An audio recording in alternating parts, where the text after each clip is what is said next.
राधे राधे। जय श्री कृष्ण। बोले विष्णुदेव भगवान की जय हो, लक्ष्मी माता की जय हो, एकादशी माता की जय हो। एक बार एक राज्य में एक राजा राज करता था। राजा बहुत ही बुद्धिमान और बलशाली था। राजा सदैव अपने प्रजा का बहुत अच्छे से ध्यान रखता। प्रजा भी अपने राजा को बहुत पसंद करती थी। राजा की दो बेटियां थी। राजा अपनी दोनों ही बेटियों से बहुत प्रेम करता था। राजा की छोटी बेटी देखने में बहुत सुंदर और आकर्षक थी, और राजा की बड़ी बेटी छोटी बेटी के मुकाबले थोड़ा कम सुंदर थी। राजा की छोटी बेटी 11 माता की पूजा किया करती थी, और सभी लोग राजा की छोटी बेटी से बहुत प्रेम करते थे, बहुत प्रशंसा किया करते थे। राजा भी अपनी छोटी बेटी को बड़ी बेटी से अधिक प्रेम करता था, जिस कारण राजा की बड़ी बेटी को अपनी छोटी बहन से बहुत नफरत होने लगी। राजा की दोनों ही बेटियां जब बड़ी हो गई, तब एक पड़ोस के राज्य में रहने वाला राजकुमार राजा की बड़ी बेटी के लिए रिश्ता लेकर आया। लेकिन जैसे ही उस राजकुमार की नजर राजा की छोटी बेटी पर पड़ी, तो वह राजकुमार राजा की छोटी बेटी पर आकर्षित हो गया और उससे पहले ही नजर में प्रेम कर बैठा। उस राजकुमार ने राजा की बड़ी बेटी के साथ विवाह करने से मना कर दिया, और उसने राजा से कहा कि मैं आपकी छोटी बेटी से विवाह करना चाहता हूँ। जिसके बाद राजा की बड़ी बेटी यह देखकर अपनी छोटी बहन से बहुत ज्यादा क्रोधित हो गई, और उसके मन में बहुत जलन पैदा हुई। राजा की बड़ी बेटी ने अपनी छोटी बहन को ही अपना सबसे बड़ा दुश्मन मान लिया। राजा की बड़ी बेटी ने अपनी छोटी बहन से बदला लेने का सोचा, और जिसके लिए उसने अपनी छोटी बहन को जान से मारने का भी यत्न किया। राजा की बड़ी बेटी ने अपनी छोटी बहन को मारने के लिए सबसे पहले एक लड्डू में जहर मिलाकर अपनी छोटी बहन को दे दिया, और उसको लड्डू खाने के लिए कहा।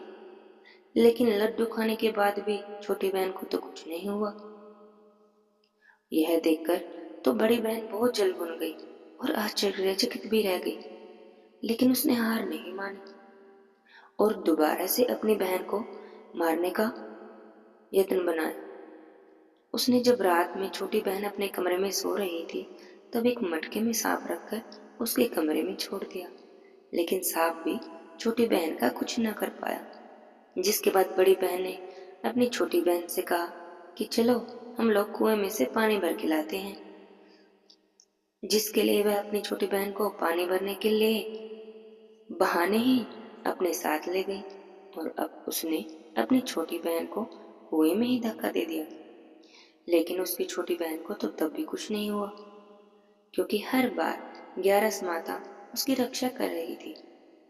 और उधर बड़ी बहन के जब सारे प्रयास असफल हो गए, तो वह बहुत ही जल भुन गई और बहुत क्रोधित होती जा रही थी। फिर उसने अपनी छोटी बहन के पास जाकर उससे खुद ही पूछ लिया, तुम मेरी छोटी बहन हो, तुम्हें पता है भगवान ने सबकी मृत्यु तो निश्चित कर ही रखी है, एक समय लिखा हुआ है, तुम्हारी मृत्यु कैसे होगी, क्या तुम ये जानती हो? तब छोटी बहन ने अपनी बड़ी बहन को बताया, हाँ मैं तो जानती हूँ मेरी मृत्यु कैसी होगी। छोटी बहन की यह बात सुनकर बड़ी बहन बहुत ही प्रसन्न हुई और मन ही मन सोचने लगी। उसने अपनी छोटी बहन से कहा, तुम मुझे अपनी मृत्यु का राज बताओगी? छोटी बहन ने बड़ी बहन से कहा कि मेरी मृत्यु और मेरी सांस तो एक तोते में है, जो तोते के गले में खार है, उसी से मेरी मृत्यु होगी। जब तक कोई भी व्यक्ति तोते को मारकर वह हार अपने गले में पहनेगा, तो मैं मूर्छित हो जाऊंगी, और जैसे ही उस हार को अपने गले से उतारेगा, तो मैं वापस से जीवित हो जाऊंगी। अपनी छोटी बहन की मृत्यु का राज जानकर बड़ी बहन तो बहुत खुश हो गई, और उसने अपनी छोटी बहन को मारने के लिए उसके उस पालतू तोते को ढूंढना शुरू कर दिया। और छोटी बहन को इस बात का आभास हो गया था कि कोई उसकी जान लेना चाहता है। इसलिए वह अपने पिताजी के पास गई और उसने अपने पिताजी से कहा, पिताजी आप मेरी मृत्यु के बाद आप मुझे चलाइए मत, बल्कि आप मुझे अपनी पुरानी हवेली में एक पलंग पर लिटाकर छोड़ दीजिएगा। अपनी छोटी बेटी की यह बात सुनकर तो राजा बहुत हैरान हो गए, बहुत आश्चर्यचकित हो गए।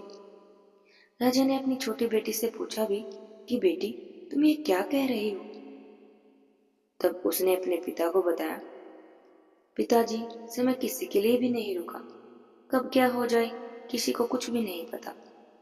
और फिर राजा ने अपनी छोटी बेटी से कहा कि तुम ऐसी बातें क्यों कर रही हो बेटी, 2-3 दिन में ही तो तुम्हारा विवाह है। लेकिन छोटी बेटी तो अपने पिता से ऐसा करने के लिए बार बार कहने लगी और अपने पिता को ऐसा करने के लिए मजबूर कर दिया और उनसे वचन भी ले लिया। राजा ने भी अपनी छोटी बेटी की बात को मान लिया और 2-3 दिनों के बाद जब शादी का समय आया, तब राजकुमार बारात लेकर राजा के घर आया। राजकुमार और राजा की छोटी बेटी का विवाह शुरू हो गया।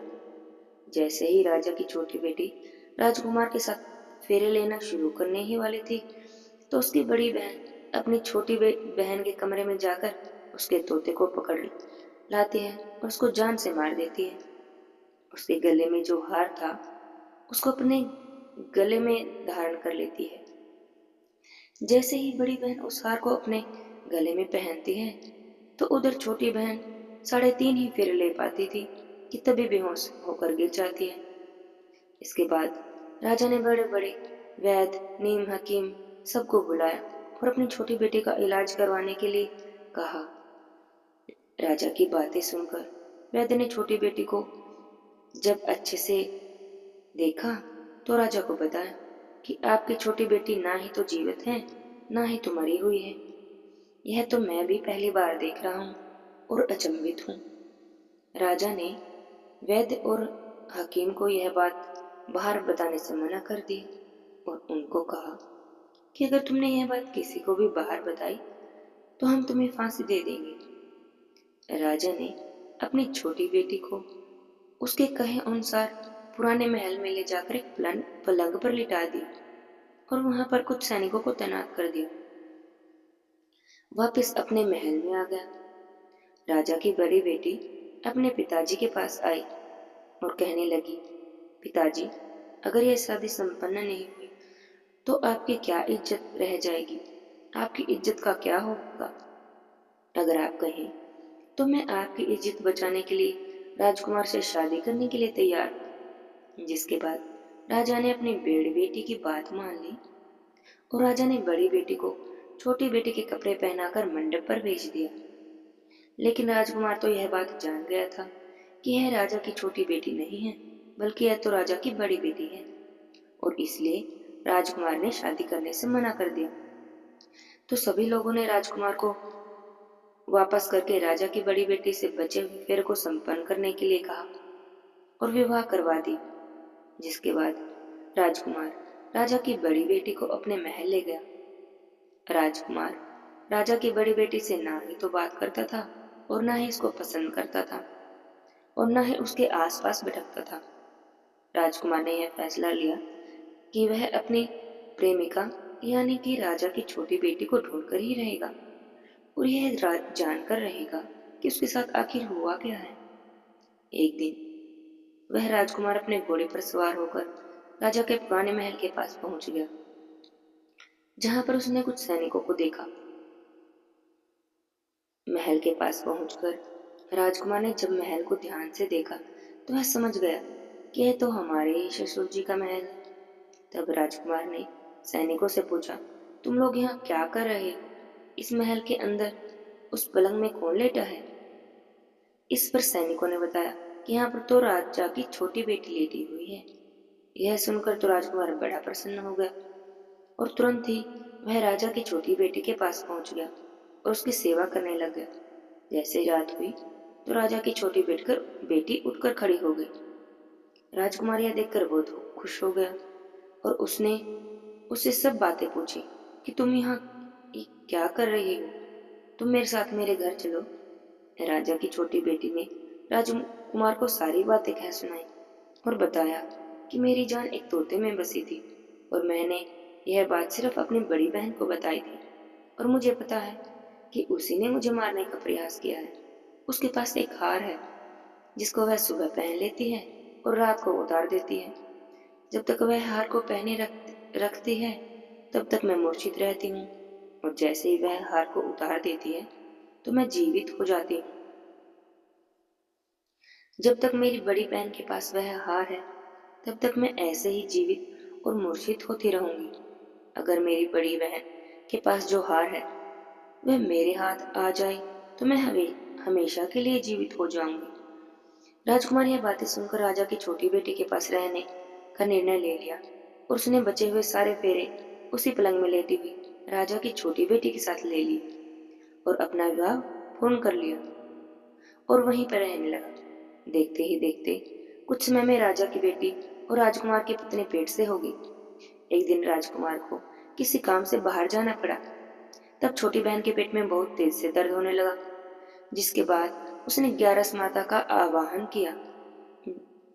जिसके बाद वहां पर 11 माता प्रकट हुई और उन्होंने अपने भक्त के दर्द को दूर किया और एक पुत्र की प्राप्ति करवाई। और वहीं पर अचानक से राजकुमार भी आ गया। राजकुमार ने जब 11 माता को देखा तो वह तो आश्चर्यचकित हो गया और उसने माता को बारंबार प्रणाम किया। और 11 माता ने राजकुमार से कहा कि जब तुम्हारा पुत्र 5 वर्ष का हो जाएगा तो तुम अपनी पत्नी का हार ले आकर इसके गले में डाल देना। और देखते ही देखते राजकुमार और राजा की छोटी बेटी का पुत्र 5 वर्ष का हो गया।